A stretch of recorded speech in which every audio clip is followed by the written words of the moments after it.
ಇದು ಕೊಡ್ತಕ್ಕಂಥದ್ದು budgetary works ಇದಾವಲ್ಲ, ಡೆವಲಪ್ಮೆಂಟಲ್ ವರ್ಕ್ಸ್ ಇದೆಯಲ್ಲ, ಅದು ನೀರಾವರಿ ಇರ್ಬೋದು, PWD ಇರ್ಬೋದು, ರೂರಲ್ ಡೆವಲಪ್ಮೆಂಟ್ ಇರ್ಬೋದು, ನಗರಾಭಿವೃದ್ಧಿ ಇರ್ತಕ್ಕಂಥದ್ದು ಇರ್ಬೋದು, ಅದ್ರ ಜೊತೆಗೆ ಅಡಿಷನಲ್ ಕೊಡ್ತಕ್ಕಂಥದ್ದು ಇದು. ನೀವೇನು ಮಾಡಿದ್ರಿ ಗೊತ್ತಾ?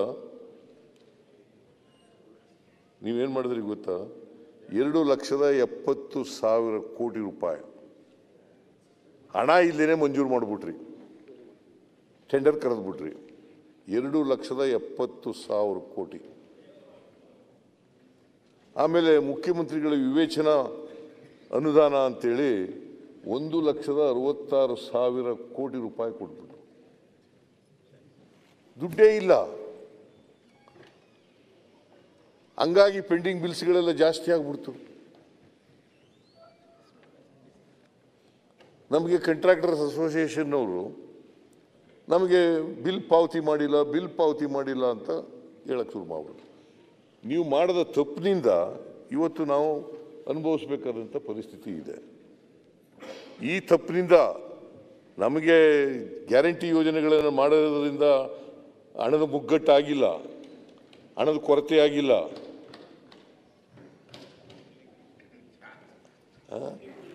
ಅಲ್ಲ, ಹಳೇದು ಬೇಡ ಸರ್. ನೀವು ಬಿಟ್ಟು ಹೋದಾಗ ನೀವು ಜನತಾದಳ ಇದ್ರಲ್ಲ ಸರ್ಕಾರ, ಅವಾಗ ಎಷ್ಟು ನಮ್ಮ ಸಾಲ ಮಾಡಿಕ್ಕೆ ಹೋಗಿರ್ಲಿಲ್ಲ.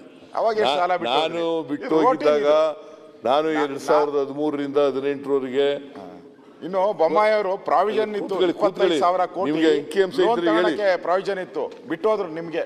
ಇಲ್ಲ ನೋಡಿ, 2013ರಿಂದ 2018ರವರೆಗೆ ನಾನು ಮುಖ್ಯಮಂತ್ರಿ ಆಗಿದ್ದೆ, ಹಣಕಾಸು ಮಂತ್ರಿ ಆಗಿದ್ದೆ. ಅದು ಒಂದು ಸುವರ್ಣ ಯುಗ.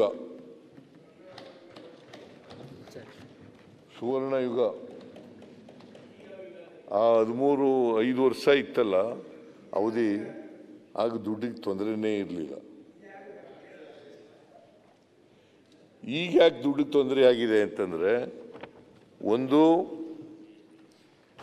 ಇವರು ದುಡ್ಡಿಲ್ದೇನೆ ಮಂಜೂರು ಮಾಡಿದ್ದು, ಬಿಲ್ಗಳನ್ನು ಬಿಟ್ಟೋದದ್ದು. ಎರಡನೇದು,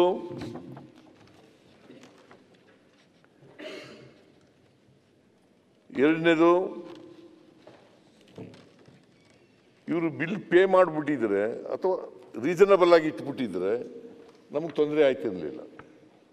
ರೀಸನಬಲ್ ಇಡಲೇ ಇಲ್ಲ. ಬಸವರಾಜ ಬೊಮ್ಮಾಯಿ ಅವರು ಮುಖ್ಯಮಂತ್ರಿ ಆಗಿದ್ದಾಗ ಎಲ್ಲ MLAಗಳಿಗೂ ಬರೆದು ಕೊಡೋದೆ, ರೂಲಿಂಗ್ ಪಾರ್ಟಿಯವರಿಗೆಲ್ಲ ಬರೆದು ಕೊಡೋದೆ. ಗೊತ್ತಾಯ್ತಾ ಸುರೇಶ್ ಗೌಡ? ತಿಳ್ಕೊ ನೀನು ಸ್ವಲ್ಪ. ಸರ್, ಅವ್ರದ್ದು ಮಾಡಿದ ತಪ್ಪಿಗೆ ನಮ್ಗೆ ಯಾಕೆ ಪನಿಷ್ಮೆಂಟ್ ಸರ್? ನಮ್ಮ ಪಾರ್ಟಿಯವರೇ ಮಾಡಿರ್ಬೋದು, ನಮ್ಗೆ ಯಾಕೆ ಪನಿಷ್ಮೆಂಟ್? ನೆನ್ನೆ ಹೇಳ್ತಿದ್ದಿಲ್ಲ ಸರ್. ನಿಮಗೂ ಬದಾಮಿ ಎಲ್ಲರೂ ಕೊಟ್ಟಾರಲ್ಲ ನಮ್ಮವರಿಬ್ರು. ಬದಾಮಿಗೆ ನಿಮಗೂ ಸಾಕಟ್ಟು ಕೊಟ್ಟಾರ ನಮ್ಮವರಿಬ್ರು. ಕೂತ್ಕೊಳ್ರಿ, ನೀವು ಪಕ್ಷದಿಂದ ಎಕ್ಸ್ಪೆಲ್ ಆಗಿದ್ದೀರಿ, ಕೂತ್ಕೊಳ್ಳಿ. ಅಲ್ಲ, ಎಕ್ಸ್ಪೈಲ್ ಆದ್ರೆ ಏನ್ ಸರ್? ಅದಕ್ಕೆ ನೀವ್ಯಾಕೆ ಬೈತೀರಾ? ಅಲ್ಲ, ಅವ್ರು ಸರ್, ಅವ್ರು ಎಕ್ಸ್ಪೈಲ್ ಆಗಿ ನೀವ್ಯಾಕೆ ಹೇಳ್ತೀರಾ ಸರ್?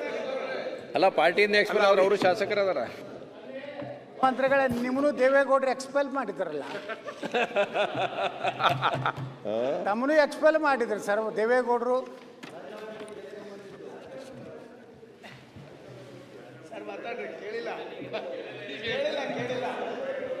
ಸನ್ಮಾನ್ಯ ಮುಖ್ಯಮಂತ್ರಿಗಳೇ, ತಮ್ಮನು ಸಹ ಅಹಿಂದ ಹೋರಾಟ ಮಾಡಿದ್ದಕ್ಕೆ ದೇವೇಗೌಡರು ಎಕ್ಸ್ಪೆಲ್ ಮಾಡಿದ್ರು. ಹೌದು. ಯಾರ್ಯಾರು ಎಕ್ಸ್ಪೆಲ್ ಮಾಡ್ತಾರೋ ಅವ್ರು ಮುಖ್ಯಮಂತ್ರಿಗಳು ಆಗ್ತಾರ.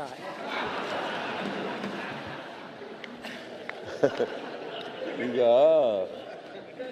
ನೀವು ಮುಖ್ಯಮಂತ್ರಿ ಆದ್ರೆ ಬಹಳ ಸಂತೋಷ. ಯಾವ ಪಾರ್ಟಿಯಿಂದ ಆಗದು? ನೀವು ಯಾವ ಪಾರ್ಟಿಯಿಂದ ಆಗದು?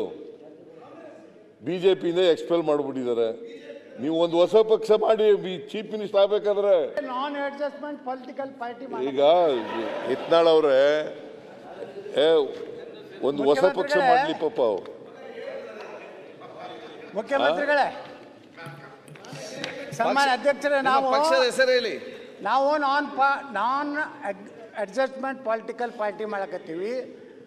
ನಮ್ಮ ಪಾರ್ಟಿದಿಂದ ಏನಾರ ಈ BJPಗೆ ನುಕ್ಸಾನ ಆಗಬಾರ್ದು ಅಂಜಲಕತ್ತೀವಿ. ನಿಮಗೆ ಲಾಭ ಆಗಿಗಿತ್ತೇಳಿ.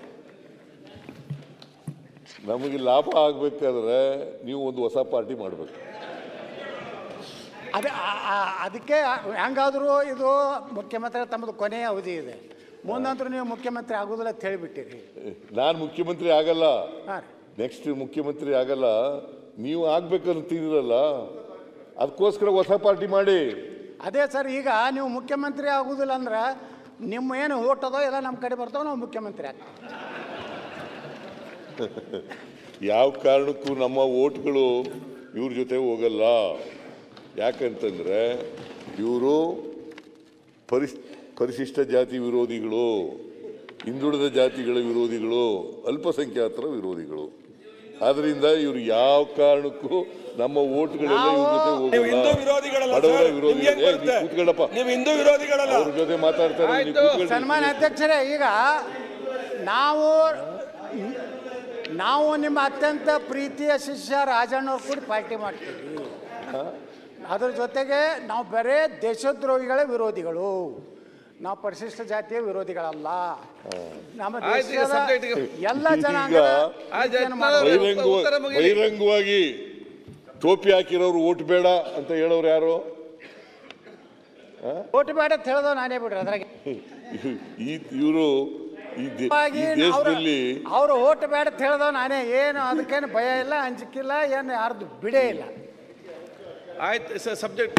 ಅದಕ್ಕೆ ನೀವು ಯಾವ ಕಾರಣಕ್ಕೂ ಮುಖ್ಯಮಂತ್ರಿ ಆಗಲ್ಲ, ಅಧಿಕಾರಕ್ಕೆ ಬರೋದೂ ಇಲ್ಲ. ನೆಕ್ಸ್ಟ್ ಎಲೆಕ್ಷನ್ನಲ್ಲಿ ನೀವು ಪೂರ್ಣವಾಗಿ ಸೋಲ್ತೀರಿ. ನ್ಯೂಸ್ ಫಸ್ಟ್ ನಿರ್ಭೀತಿಯಿಂದ ನಿಮ್ಮ ಪರವಾಗಿ.